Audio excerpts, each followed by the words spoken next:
Hey guys, welcome back out to the shop for part 2 of the drill press storage build. The other day we went ahead and built the cabinet. We used dovetails and also we used hand planes to create a dado around the edge of the cabinet, and we went over how to do stop dados and what hand planes use, how to do it with a chisel and stuff like that.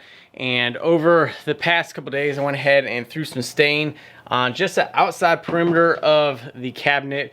I did not do the back, not going to do the back, but today we're going to go ahead and get started with the shelving and also start making the doors for the front of this so that we can keep it closed up so that dust does not get inside and cause issues with rust and everything like that. Alright, so the plan of this is going to be having a small little drawer section underneath here to keep some of the accessories that won't be going on any kind of bit or anything, like these sandpaper pieces.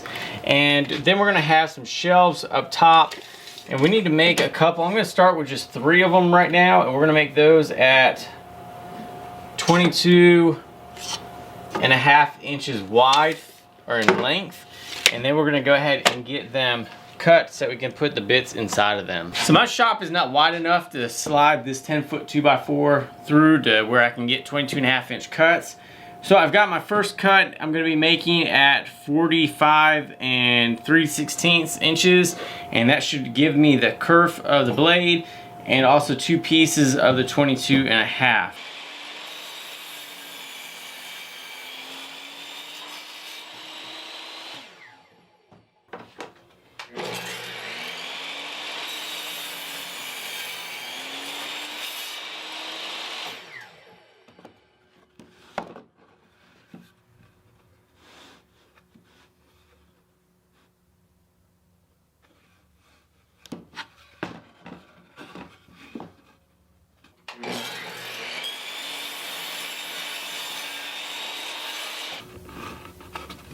Alright, so that is the perfect fit. So cutting it a little bit oversized was great, and I was able to trim it down. So now we will be able to go ahead and get this one cut to the exact same length as well.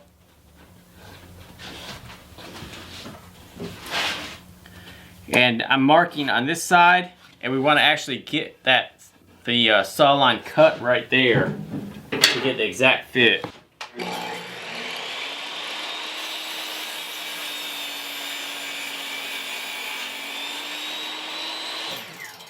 And as you can see, there's no saw line there anymore. So let's go see how it looks.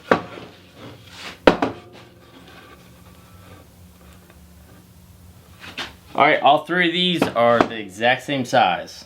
I went ahead and got my blade tilted over to about 25 degrees. It's keep bouncing back between 65.2 and 69.8, or 64.8. So I'm just going to leave it here and just go with that.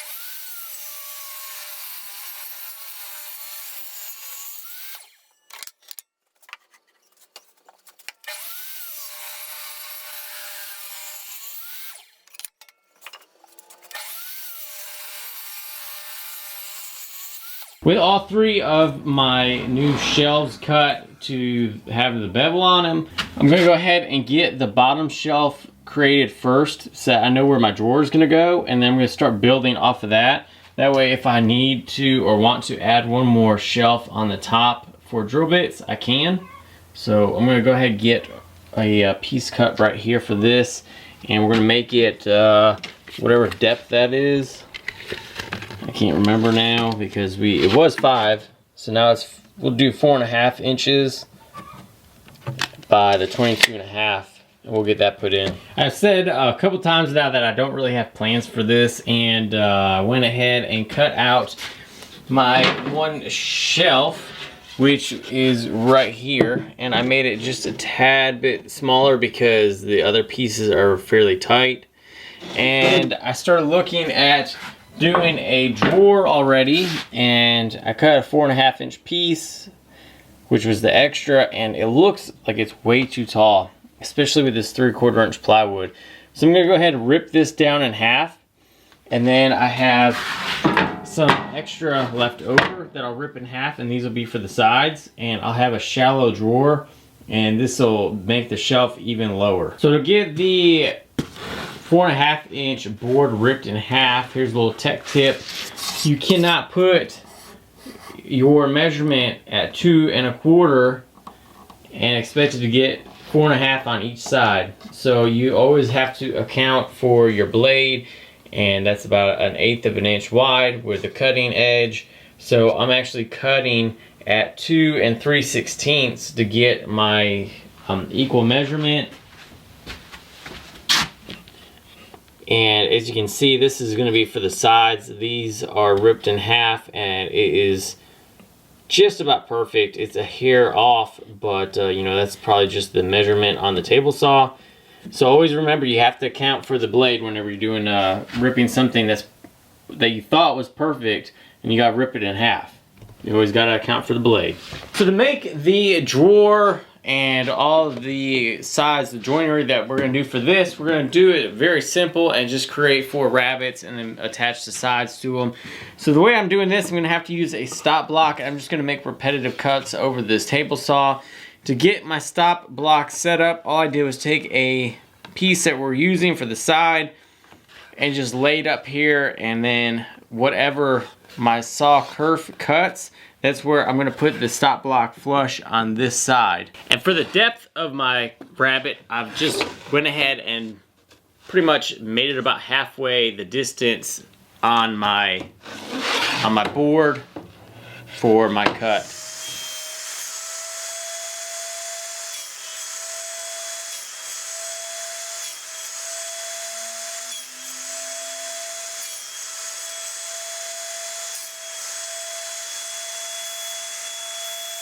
So you guys can see that I have a nice little rabbet right there. Clean that up. And then you can test fit it by taking that piece that you tested your cut width on and just put it up against there, and we've got a perfect fit. So now I will go ahead and get this piece cut with the rabbets, and then we'll get the sides attached. So to figure out what the side length needs to be, I know the depth of my cabinet is 4.5 inches.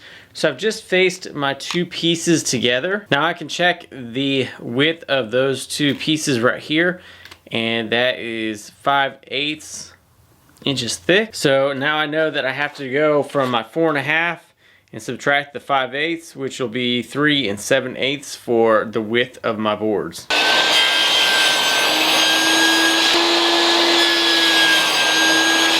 Now we pretty much have our drawer. I lower this down. So your drawer setup will look like a front and a back, and then we will put these 2 sides in here. Just like that. And now you have your drawer pretty much. So you can see how that's attached. Very clean look, and you don't see the joinery from the front. I have some of this scrap left over from when we did the back of the box.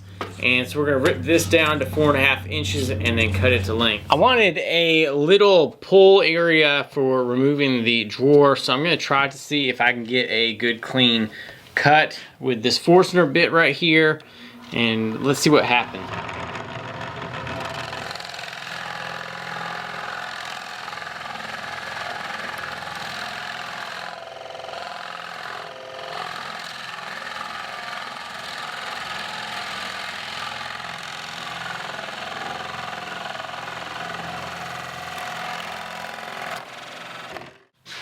For the glue up, it's going to be a very simple and basic process. I'm going to be brad nailing the bottom on, so I'm not going to worry about clamps. And we're just going to be applying some glue at the rabbets.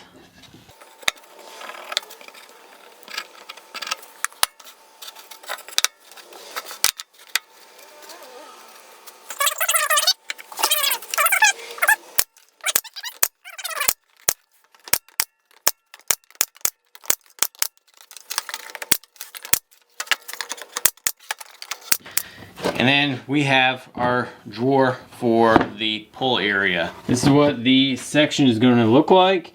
And I don't want anything on this really holding it in place because I want to be able to pull this all the way out and be able to put it back in whenever I want to in case I have to take it somewhere. And then the other board, so this board will actually be sitting on top just a little bit higher.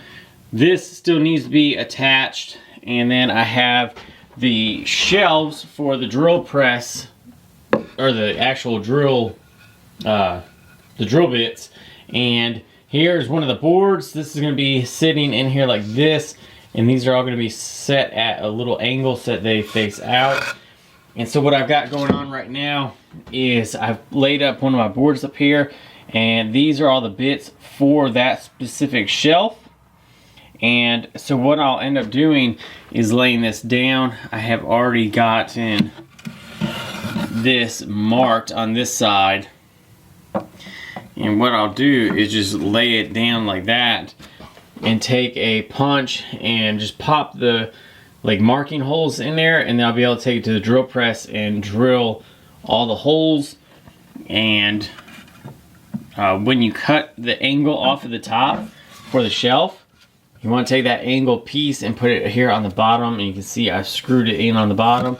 That way when you're drilling it, you can have it sitting flat on your drill press table, and this is actually at an angle when it's sitting flat, and that's how it'll be drilled in there, so that all the bits are kind of leaning outwards towards the doorway. So we're going to go ahead and get these popped in, drilled, and then we can get this mounted up. So I just got a center punch and putting a little bit of weight on here so it doesn't move. I already got my line drawn, and all I'm doing is going right over each of the shafts, and I'll just pop a hole. And there's no real measurement because it's all kind of just based off of whatever you have. That's why I'm using the center punch to mark the holes. Alright, so I've went ahead and gotten the depth stop where I want it, and as you can see that I'm resting on this very bottom piece, which keeps this at an angle. So we'll do this first one and see what it looks like.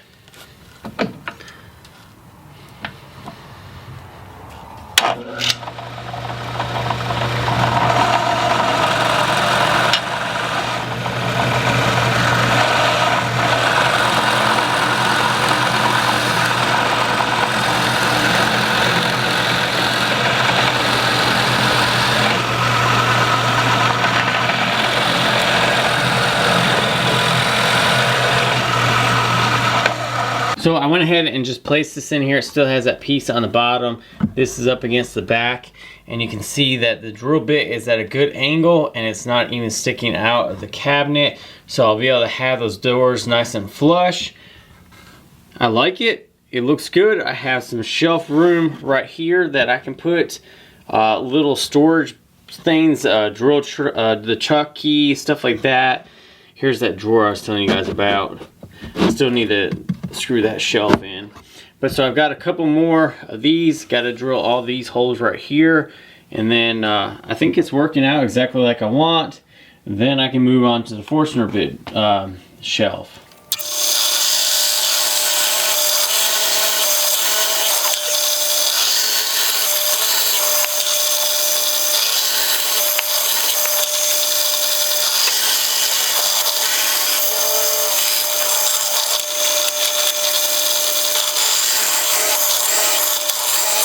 So now that we've gotten the shelf cut out, we're going to go ahead and install 2 screws just to hold it in place.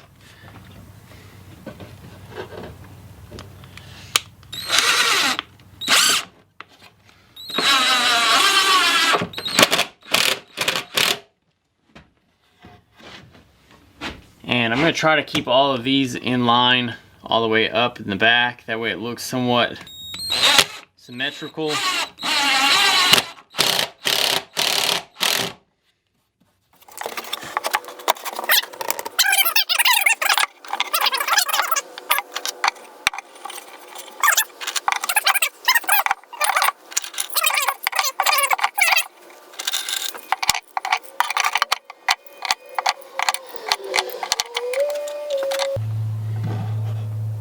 Well, I'm gonna have to make that one, maybe. That one's just gotta be on the shelf.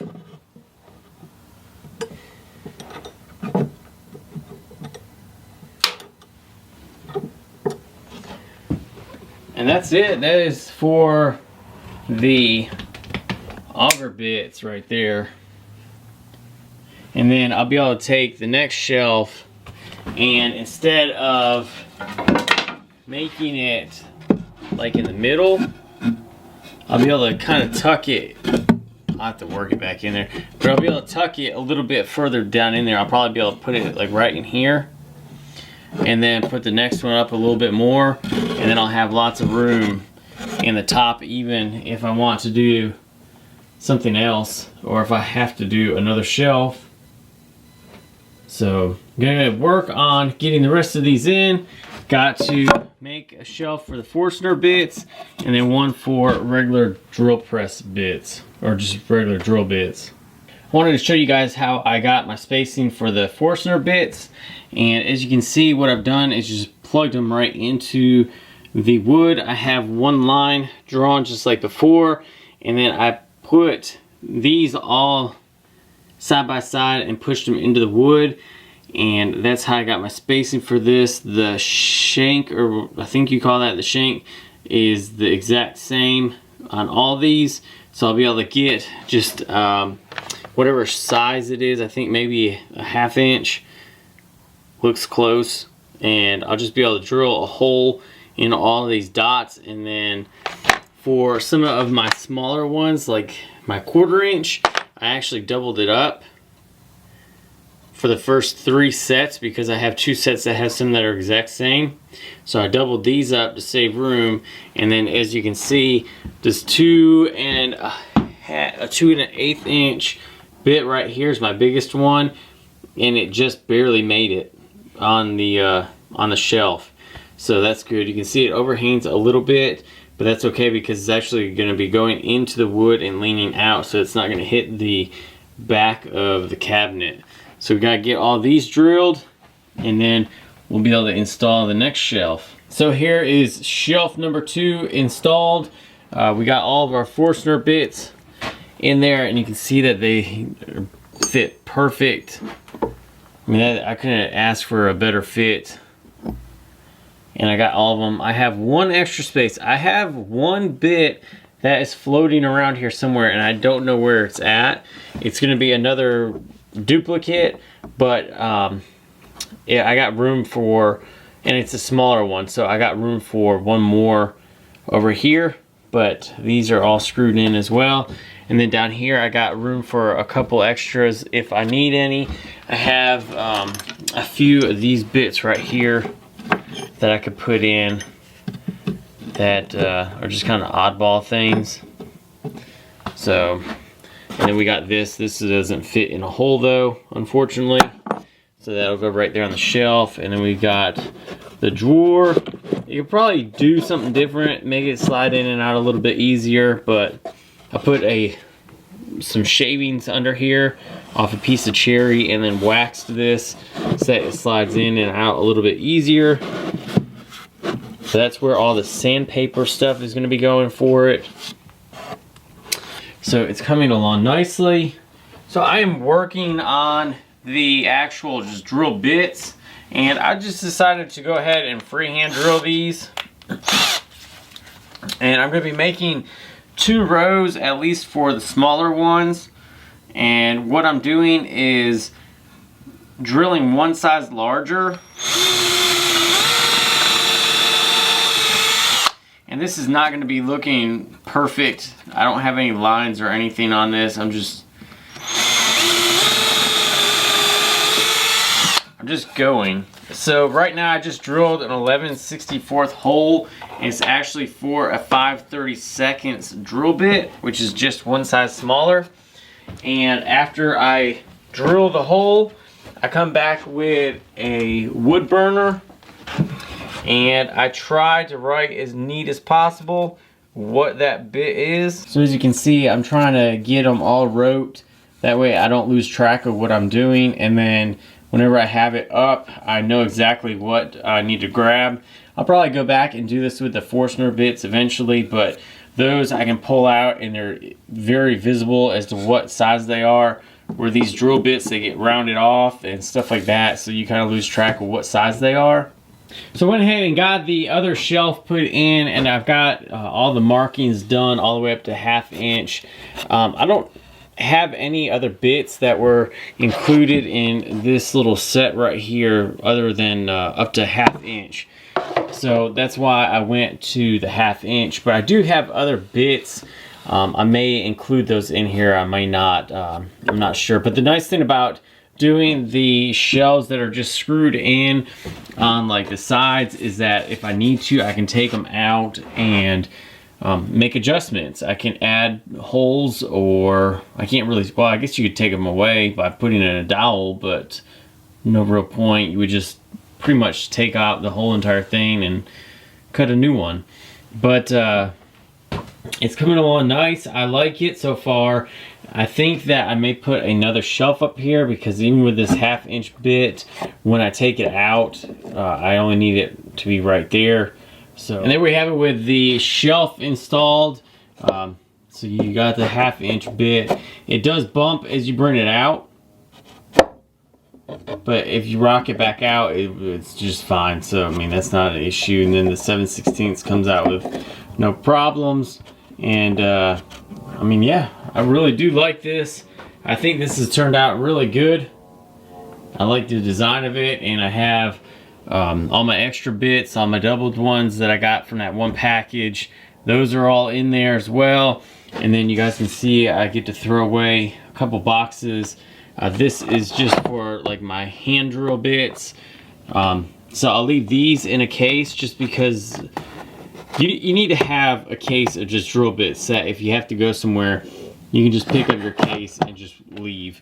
So I'm gonna end up filling all these back in, getting enough bits to just have all of these holes filled in up here. And then I'll have the travel case as well.